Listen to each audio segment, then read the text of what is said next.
I can go on and on about your NASA. I know after that you've spoken about your fondness for building 0 to 1, and that's something that you value more.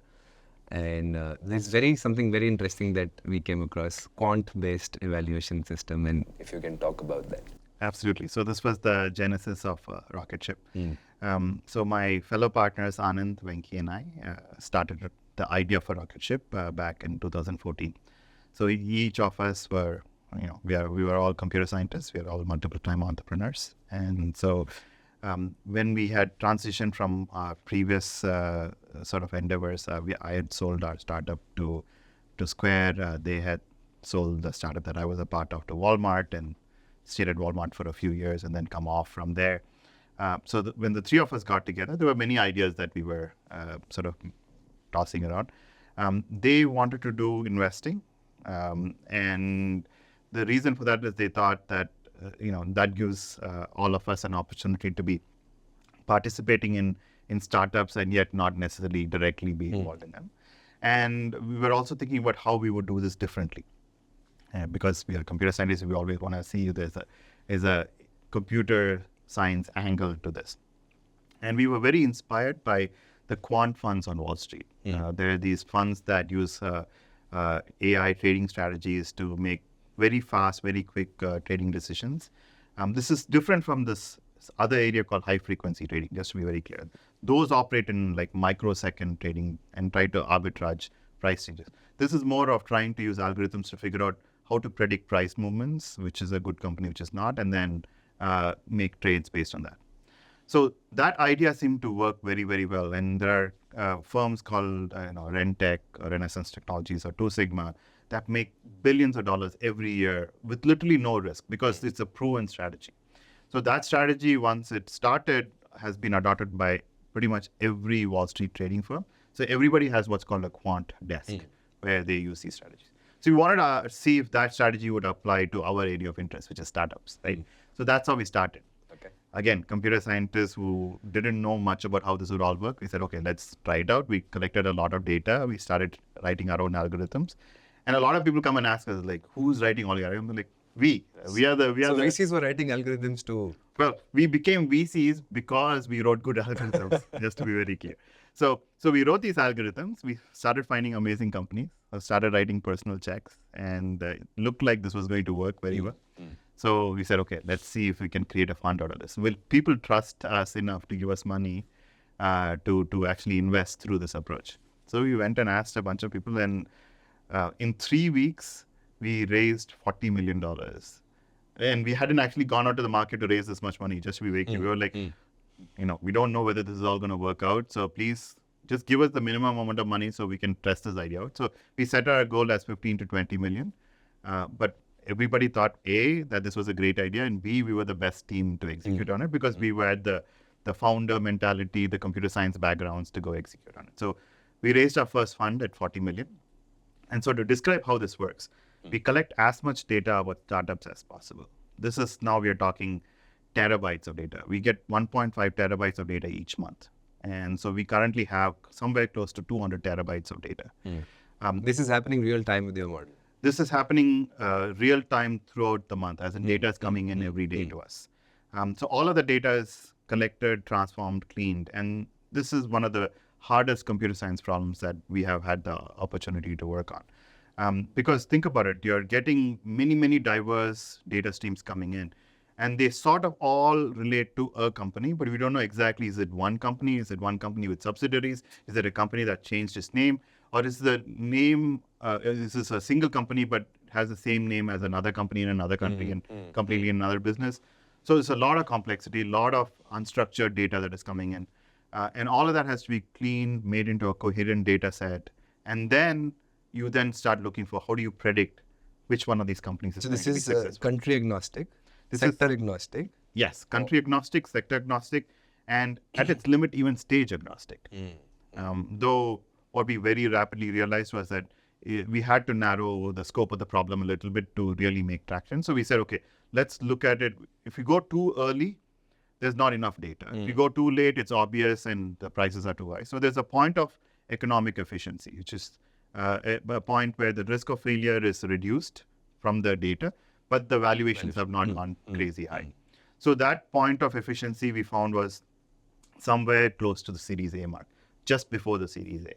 And Series A, again, is a nebulous term because valuations range all over. But what it means is that there's somewhere around the area in which product market fit happens, business models are sort of established, and yet valuations have not gone crazy. And so the algorithms we built were training our system to identify companies that are highly likely to be in that situation and have the potential for success.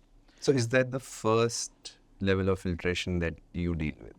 Yes. The algorithm tells you this is what it is. Yeah. So how to think about this is on any given day, our algorithms are giving us a ranked list of companies. And these are, in our mind or in the algorithm's mind, the best companies in the world today for us to go out and reach out to and invest. So that's your top of the funnel. That's our top of the funnel. Okay. So from there, the human partners and human associates reach out to the company, contact them, talk to them. And so in example, we wrote to Nishchay and Misbah and said, hey, our algorithm found you. We think you're doing something fantastic. Come talk to us. And so you found Jar through the algorithm? Absolutely, we did. And it's one of our highly valued success examples where we show, look, we can find these kinds of companies. They're on the other side of the world. They're building something, but our algorithms found it. Wow, the Nishchay Misbah never told me this. So this is a VC firm which identifies and then approaches startups. Yes. And in fact, you should be proud of the fact that you guys all are at Jar because we think, our algorithms thought that you were going to be fantastic. And that has stayed true since then. So our algorithms find you. We then connect you as a company and say, okay, so what's going on in the company? Because from the algorithm's perspective, what we have guaranteed is something is going on in this company. It has a high likelihood of success. But of course, there's a lot of difference between using data from outside the company and finding out what's going on inside the company. So we talk to the company multiple times. We ask for their internal data. What are the actual revenue metrics? Because we don't see the revenue from inside the company. That's a closely guarded secret, right? So we get the data from inside the company and slowly build our understanding of, is this company good? Which most likely our algorithms will predict a good company.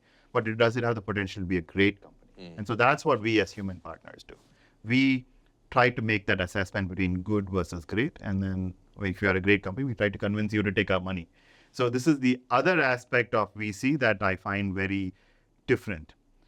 The best companies, you are begging them to take your money, right?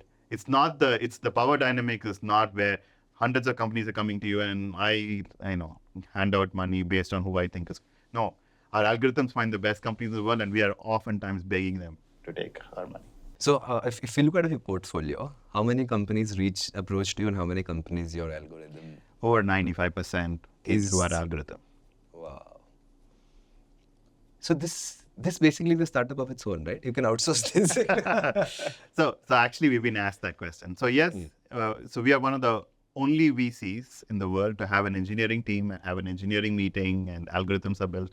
And like I said, we're all computer scientists, so our hands are full with the algorithms. But we've been asked, do we want to outsource this? And our answer is always the same. If you think you have a winning strategy in your hands, why would you give it to somebody else? Yeah. Right? So we believe this is our edge. We believe we have the opportunity at any given time to find the best companies in the world, and we want to take advantage of it. So if you as an LP, give us your money so that we can make more money for you. So that's how. I think it also helps you to invest in multiple countries because it's otherwise very difficult to understand the culture and the markets and everything. In I think you have 15-country portfolio already. Yes, we have investments in 15 countries, and so the way to think about this from an investor perspective, from a limited partner perspective, whose money we manage, is to think of, there's this common saying: there's always a bull market somewhere, right? But where? How do you find out where the bull market is? Most of the time, most people don't have a coherent strategy of identifying where the next crop of startups are happening and coming from. So I'll give you an example. Our algorithms showed us that India was a great place to start deploying capital late 2015 onwards. And it could have been earlier than that, but 2015 is when we started formally running our fund. So immediately we started finding companies in India that we thought were very exciting. Most people think our investments in India have to do with the fact that we are of Indian origin and have deep network. And that's only a small part of the equation. The large part of it was our algorithm saying the best place in the entire world to be deploying capital was India. So our first fund is about a third in India. Our second fund is majority in India, right? And I think we caught the wave right. I mean, Jar is an example, but there are many more examples. We are investors in Moglix. We are investors in Novroker. We were investors in a wide variety of companies that are that represent this new wave that is going on in India, and all of that happened through our algorithms. It's a pretty interesting portfolio. You should actually have a town hall of Rocketship portfolio companies. Do you think, counter question, do you think you missed out on some companies because the algorithm didn't pick it up? Oh, absolutely, absolutely. So the algorithms are not all seeing. They don't necessarily recognize every opportunity. And there are certain opportunities that even if the algorithm found, we as humans failed in our decision-making process and identifying what the algorithms did. But there is one thing I'll share with you that makes us a little bit more confident of what we are doing. Every time the algorithm told us not to invest in a company, but we thought we knew better and we decided to go invest in it, we have been wrong. So we have learned a humble lesson that sometimes computers do know something more than we do.